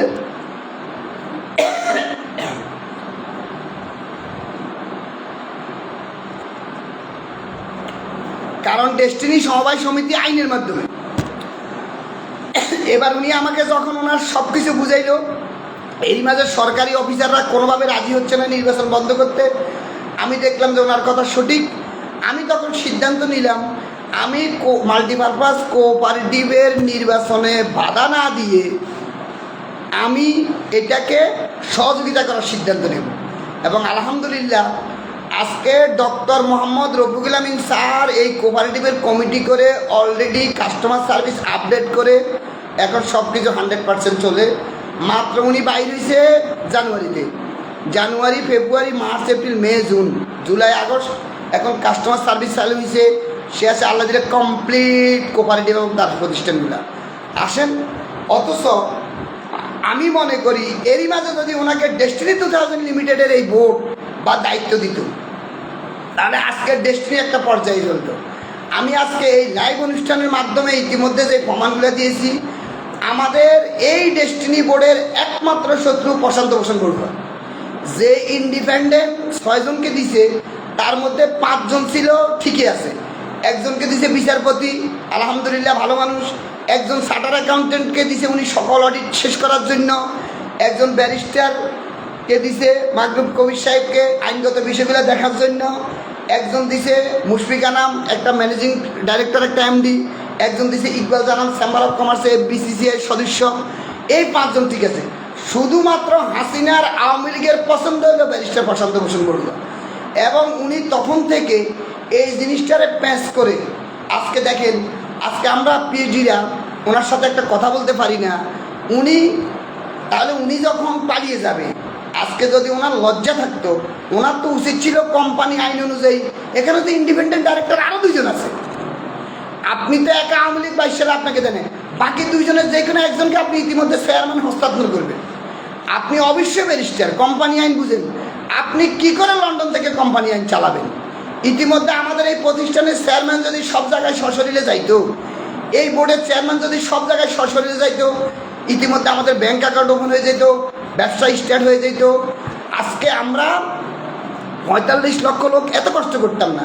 তাহলে ওনার তো উচিত ছিল, উনি যখনই বাবা উচিত ছিল যে 5 আগস্ট হাসিনা পালিয়ে গেছে, আরে ব্যারিস্টার প্রশান্ত ভূষণ বড়ুয়া স্যার আপনাকে বুঝতে হবে এটা 25 সাল, এটা 24 সাল না, এটা 22 সাল না, এটা হাসিনার যুগ না। দ্য এজ ইজ ইন্ড, ওটা হাসিনার যুগ শেষ, স্বৈরশাসনের যুগ শেষ। আপনি লাইভ টক শোতে যেভাবে বিভিন্ন রাজনৈতিক নেতা বিভিন্ন যুগে আক্রমণ করেছেন, হ্যাঁ, আবার আপনাকে বাংলাদেশে কামব্যাক পুনর্বাসন করতে গেলে আওয়ামী লীগ সরকার, হাসিনা সরকার আসতে হবে, সেটা আপাতত সম্ভব না। তাহলে আপনি সত্যিই যদি আমাদের 45 লক্ষ লোকের ত্রাণকর্তা হইতেন, সত্যিই যদি 45 লক্ষ লোকের ত্রাণকর্তা হইতেন, আপনি আপনি পালিয়ে গেছেন, জীবন বাঁচানো কিন্তু ফরজ, এটা দোষের কিছু না। হাসিনা জীবন বাঁচিয়ে পালিয়ে গেছে বাংলাদেশ থেকে, এটা দোষের কিছু না। আপনি ব্যারিস্টার মানুষ, চালাক চতুর, কারণ হাসিনাকে তো ইন্ডিয়া বাঁচাবে, আপনাকে তো বাঁচানোর কেউ নেই। এই জন্য আপনি আগে ভাগে জুলাই মাসে পালিয়ে গেছেন, এটা দোষের কিছু না, কারণ জীবন বাঁচানো ফরজ এবং আপনি জীবন বাঁচিয়ে চলে গেছেন। না হলে তো গণদোলাই খাইতেন, পাবলিকের অনেক কিছু যাক, সেটা তো বাদ দিলাম। তা আপনি জীবন বাঁচানোর জন্য চলে গেছেন। যাওয়ার পরে যখন আপনি পরিস্থিতি বুঝে গেছেন, আমরা যে 45 লক্ষ লোক কষ্ট করতেছি, আপনার তো উচিত ছিল স্বেচ্ছায় এই আপনি চেয়ারম্যানি পোস্টটা এই বাকি 16-15 জনের যে কোনো একজনকে দিয়ে দেন, চেয়ারম্যানি পোস্ট আপনি দিয়ে দেন, আপনি সেটাও দিলেন না। এই 15 জনের উচিত ছিল বোর্ড অফ মিটিং করে একজনকে চেয়ারম্যান নিয়োগ করে নেওয়া, সেটাও তারা করে না। বরঞ্চ আপনি কি করলেন, মিস্টার প্রশান্ত বসু না, আপনি আমাদের মধ্যে এখানে ডিভাইডেশন দাঁড় করে দিলেন। আপনি কি করলেন, চাচাবাতিজার যুদ্ধটাকে আপনি প্রকাশ্য নিয়ে আসলেন। আপনি চাচাবাতিজার যুদ্ধটাকে প্রকাশ্য, যেই বাতিজার আপনি মার্চ মাসে নবায়ন করেন নাই, আপনি নিজে নিয়োগ দিয়ে নবায়ন করেন নাই, সেটা উনি মার্চে উনি মন খারাপ করে চলে গেছে, আবার ওনাকে খুঁজে এনে নিয়োগ দিয়া ওকে আলহামদুলিল্লাহ আপনি অবিশ্বযোগ্য। এখন আপনি অডিটের বিজ্ঞপ্তি দিতেছেন, তো অডিটরটা আমাদের ছিল, ওনাকে কেন করতে দিলেন না? যাক, আজকে আর লাইভ বিগ্রহিত করবো না। সর্বশেষ যে জিনিসটা বলবো, আমি ডেস্টিনি 45 লক্ষ লোকের উদার আহ্বান করব, এখানে একটা পক্ষ ডেস্টিনি চালু চায়। আসলে বর্তমানে দুইটা পক্ষ ডেস্টিনি চালু চাচ্ছে। সবাই বলতেছে আমি সঠিক, সবাই বলতেছে আমি সঠিক, সময় বলে দেবে। কিন্তু ভাই, এই আপনি সঠিক আমি সঠিক, এই দুইটার মাঝে একটা সঠিক কথা হলো, আমাদের ডেস্টিনি গ্রুপকে 2012 সালে পরিকল্পনা মাফিক আওয়ামী লীগে ধরছে ইচ্ছাকৃত। আমাদের টপ ম্যানেজমেন্টকে আওয়ামী লীগে জেলে নিয়ে গেছে, এটা কিন্তু সত্য। এবং ব্যারিস্টার প্রশান্ত ভূষণ বড়ুয়া আওয়ামী লীগ সাবেক নিষিদ্ধ ঘোষিত ছাত্রলীগের সহসভাপতি, এটাও সত্য। এবং হাসিনার এজেন্ডা উনি বাস্তবায়ন করবে, এটাই সত্যি, এটা দোষের কিছু না, কারণ উনি হাসিনার লোক, উনি আওয়ামী লীগ করতো। সুতরাং হাসিনা যেই কোম্পানিটাকে ধরছে, ধ্বংস করছে, আমরা কি করে ভাবি তার পছন্দের মতো লোক আমাদের ডেস্টিনিকে মুক্তি দিবে, 45 লক্ষ লোককে বাঁচিয়ে দিবে? বরঞ্চ এখন আমার জানি কেন মনে হয়, আমি আজকে এই লাইভ অনুষ্ঠানের মাধ্যমে বলছি, আমার কেন জানি মনে হয় এখানে একটা সুন্দর অভিনয় চলতেছে। কারণ ব্যারিস্টার প্রশান্ত ভূষণ বড়ুয়া এখন লন্ডন, ওকে, বাংলাদেশের 53 বছর রাজনৈতিক ইতিহাসের দিকে কখনো আওয়ামী লীগ কখনো বিএনপি যাক, এগুলো নিয়ে বলতে রাজি না। রাজনৈতিক সরকার বর্তমান উপদেষ্টা ডক্টর মোহাম্মদ ইউনূস স্যার ফেব্রুয়ারিতে একটা ইলেকশন ডিক্লেয়ার দিয়েছে। ইলেকশন হলে নিশ্চিত নতুন সরকার আসবে। তাহলে এই যে বর্তমানে আওয়ামী লীগে অভিনয় করে টরে ইনশাল্লাহ নতুন সরকার পর্যন্ত নিয়ে যাবে। বাস আগে আওয়ামী লীগে আটকাইছে, এরপরে ফেব্রুয়ারি থেকে নতুন সরকার, আর আমরা ডেস্টিনির 45 লক্ষ ঠুস। তাই এখন বর্তমানে গত সপ্তাহে যে জিনিসটা করা হয়েছে, এই কোম্পানির বোর্ডের লিগেল যাবতীয় কাজ করার এই বোর্ড হয়েছে বিপ্লব বিকাশ শীল ভাইয়ের আবেদনের মাধ্যমে। ওনার আবেদনে এই বোর্ড হয়েছে সব কিছু। এখন ওনারা মেজরিটি হাইকোর্টে যায় আবেদন করছে, এই আওয়ামী লীগ ছাত্রলীগ প্রশান্ত ভূষণ বড়ুয়ার কারণে আমরা কাজ করতে পারতেছি না, উনি বিদেশে গিয়ে পালিয়ে আছে, মাননীয় আদালত হয় ওনাকে বাদ করে দেন অথবা আমাদের মধ্যে থেকে একজন বোর্ড চেয়ারম্যান নিয়োগ দেওয়ার অনুমতি দেন। আরে ভাই, এখানে ডক্টর মোহাম্মদ রফিকুল আমিন স্যারের কী কাজ? উনি কি কোথায় কোনো সাইন করছে? আজকে যারা ওনাকে নেগেটিভ নিয়ে প্রচার করতেছেন, আপনারা এই যে আবেদনটা, এটা তো অথরিটি গেছে, বোর্ডের লোকে গেছে, তাহলে কেন ডক্টর মোহাম্মদ রফিকুল আমিন রে কালার করতেছেন ফেসবুকে জহির ভাই স্বাক্ষর নিয়া? উনি কি এগুলো করছে? উনি তো নিজেই জানে না, এটা তো 22 সালে বোর্ড আবেদন করছে, উনি তো নিজেই জান না এই বোর্ডে। তাহলে ওনাকে, অর্থাৎ আপনারা কিছু লোক পরিকল্পনা মাফিক ডক্টর মোহাম্মদ রফিকুল আমিনের বিপক্ষে লেগে আছেন, এর কারণ হলো ব্যারিস্টার প্রশান্ত ভূষণ বড়ুয়া আপনাদেরকে লাগাই রাখছে, কারণ আওয়ামী লীগও টার্গেট করছে ডক্টর মোহাম্মদ রফিকুল আমিন, ব্যারিস্টার প্রশান্ত ভূষণ বড়ুয়া ডক্টর মোহাম্মদ রফিকুল আমিনকে টার্গেট করছে। অর্থাৎ এই ডেস্টিনিকে বাঁচাইতে ওরাই পারে, উনিই পারে। সুতরাং ওনাকে যদি সাইজ করা যায় তাহলে ডেস্টিনি আর চালু হবে না। আজকে আফসুস, হ্যাঁ আপনারা অনেকে রাজনৈতিক পরিচয়, অনেকে আওয়ামী লীগ করেন, আলহামদুলিল্লাহ কোনো সমস্যা নাই। আপনি শেখ হাসিনার ভক্ত, এতেও কোনো সমস্যা নাই। আপনি ব্যারিস্টার প্রশান্ত ভূষণ বড়ুয়াকে পীর মানেন, এতেও কোনো সমস্যা নাই। কিন্তু আমি শুধু অন্য দল, যারা বিশেষ করে অন্য দল প্রমাণ দেয়, বিএনপির লোক প্রমাণ দেয়, আপনারা কি করে ব্যারিস্টার প্রশান্ত ভূষণ বড়ুয়াকে সমর্থন করতেছেন রে ভাই? উনি তো একদম পরীক্ষিত নিষিদ্ধ ঘোষিত ছাত্রলীগের আওয়ামী লীগ। কেন ভাই? বোর্ডে আরও 15 জন আছে না, ইন্ডিপেন্ডেন্ট আরও 2 জন আছে না? আপনারা এই 15 জন তো বাংলাদেশে আছে, এই 15 জনে বসে একটা ভোট বানাই নেন না রে ভাই। এখন কেন আমাদের লন্ডনের দিকে? বাংলাদেশের ত্রাণকর্তা কেন লন্ডন? আমরা কেন বাংলাদেশের ত্রাণকর্তা? বাংলাদেশের সকল সিদ্ধান্ত, আমরা কেন ডেস্টিনির সকল সিদ্ধান্ত, বাংলাদেশের সকল সিদ্ধান্ত কেন আমরা লন্ডন ইউক্রেনের দিকে তাকিয়েছি রে ভাই?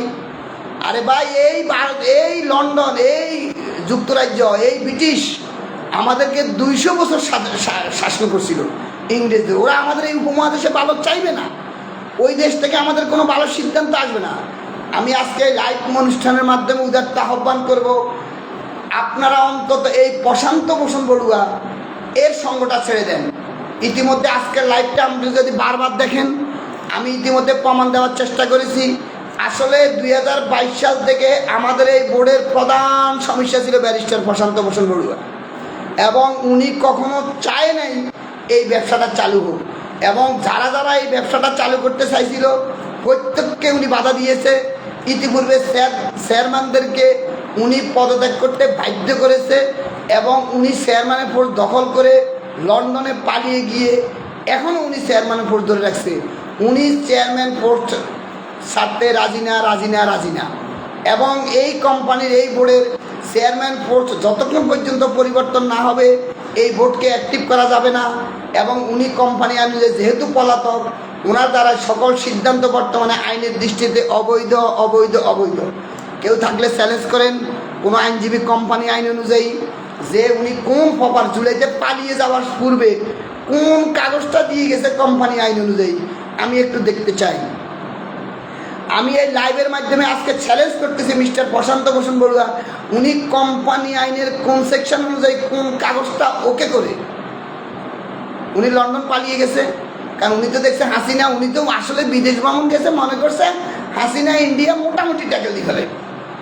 এইভাবে যে হাসিনাকে পালিয়ে যেতে হবে এটা তো উনিও আসলে বুঝতে পারেন। এখন 5 আগস্ট যে ঘটবে এটা তো আমি নিজেও বিশ্বাস করতাম, আমরা কেউ বিশ্বাস না। আজকে শুধু আমি আপনাদেরকে বলবো, সত্যি যারা ডেস্টিনিকে ভালোবাসেন এই আওয়ামী লীগ দোষকের সহযোগিতা করা বন্ধ করেন। আপনার রাজনৈতিক মতাদর্শ থাকতে পারে, এবং দয়া করে এই প্রশান্ত ভূষণ বড়ুয়াকে ইঙ্গিতে, তার উৎসাহে আপনারা ডক্টর মোহাম্মদ রফিকুল আমিন স্যারকে এভাবে নেগেটিভ কথা বলবেন না।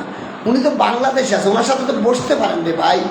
আমি যারা ডক্টর মোহাম্মদ রফিকুল আমিনের বিরুদ্ধে নেগেটিভ পোস্ট করতেছেন, কমেন্ট করতে, আপনারা সবাইকে বলবো আপনারা সরাসরি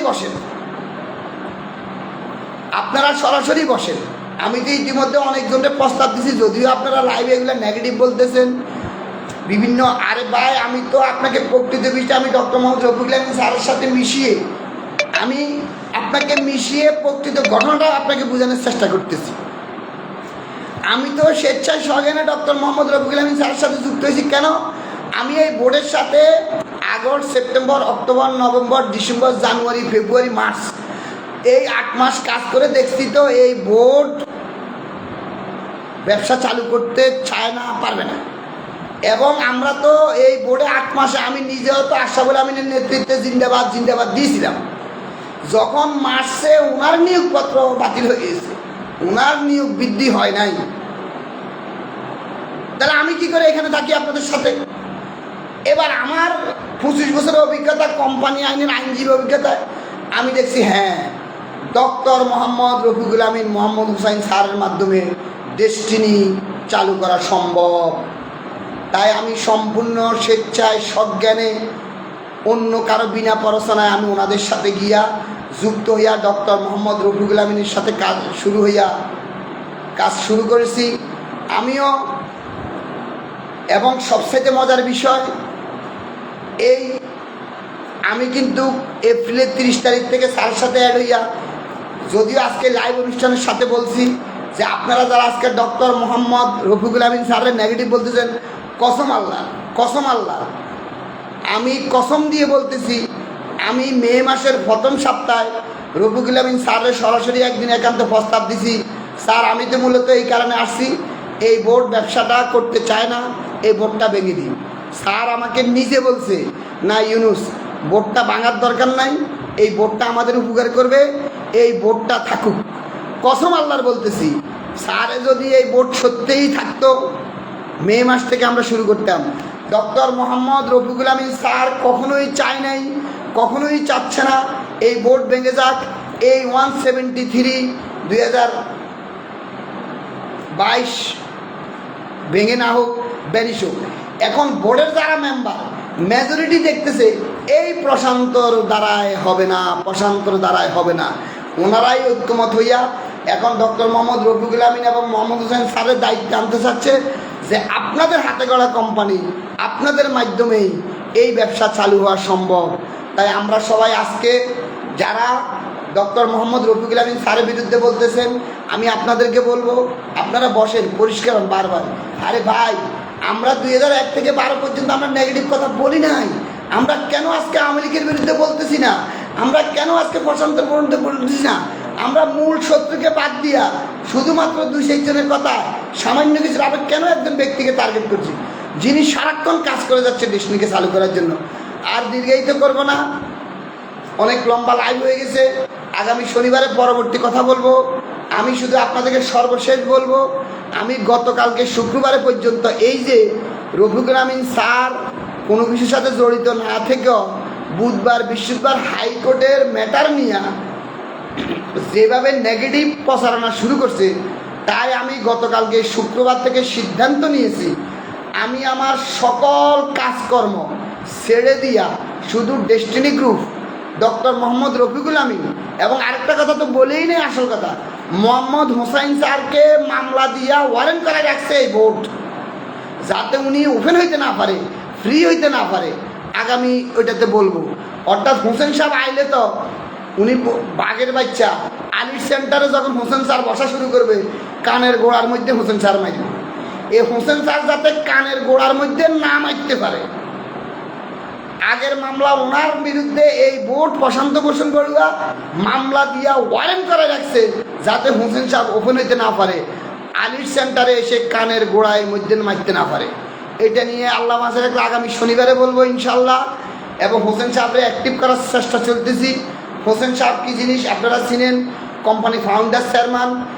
আমরা বিশেষ করে আমরা একটা team doctor Mohammad Rafiqul Amin sir এবং মোহাম্মদ হোসেন স্যারের হাতে তাদের কোম্পানির দায়িত্ব বুঝিয়ে দেওয়ার জন্য যা যা করা লাগে আমরা ইনশাল্লাহ করব। এবং আমি ব্যক্তিগতভাবে ইউনুস মিয়া আজকে লাইভ অনুষ্ঠানের মাধ্যমে আমি ওয়াদা দিচ্ছি, আমি সকল কাজকর্ম ছেড়ে দিয়েছি অলরেডি।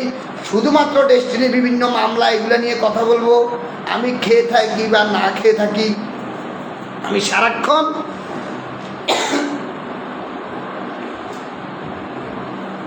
এই বিষয় নিয়ে কাজ করব। তাই আমি সামান্য কয়েকজন লোককে উদাত্ত আহ্বান জানাবো, ভাই ডক্টর মোহাম্মদ রফিকুল আমিন স্যার একটা ব্র্যান্ড, দয়া করে ওনাকে টার্গেট করে ডেস্টিনি কোনো ক্ষতি করেন না, আলোচনায় বসেন। এই উদাত্ত আহ্বান রেখে আজকের লাইভ এখানে শেষ করলাম। পরবর্তী বক্তব্য আগামী শনিবারে ধরবো। এরই মাঝে যদি নতুন কোনো ঘটনা ঘটে যায় আমি তখনই লাইভে চলে আসব। যারা আমার লাইভটা দেখেছেন, লাইক কমেন্ট শেয়ার করছেন, তাদের সবাইকে আন্তরিক ধন্যবাদ। এবং ম্যাটারটা আরও অনেক অজানা কথা ছিল, তার কারণে প্রশ্ন উত্তর পর্বে আসতে পারি নাই, যার কারণে একটানা বলে গেছি। আগামী পর্ব থেকে চেষ্টা করব প্রশ্ন উত্তর পর্ব দেওয়ার জন্য। ধন্যবাদ সবাইকে। যদি আমার কোনো কথা ভালো লাগে এইটা লাইভ কমেন্টটা এটা শেয়ার করে দিবেন, এবং যদি মনে করেন আমার এটার দ্বারা ডেস্টিনি উপকার হবে তাহলে উৎসাহ দিবেন। ধন্যবাদ সবাইকে। আসসালামু আলাইকুম। ঈদে মিলাদুন নবী শুভেচ্ছা। আসসালামু আলাইকুম।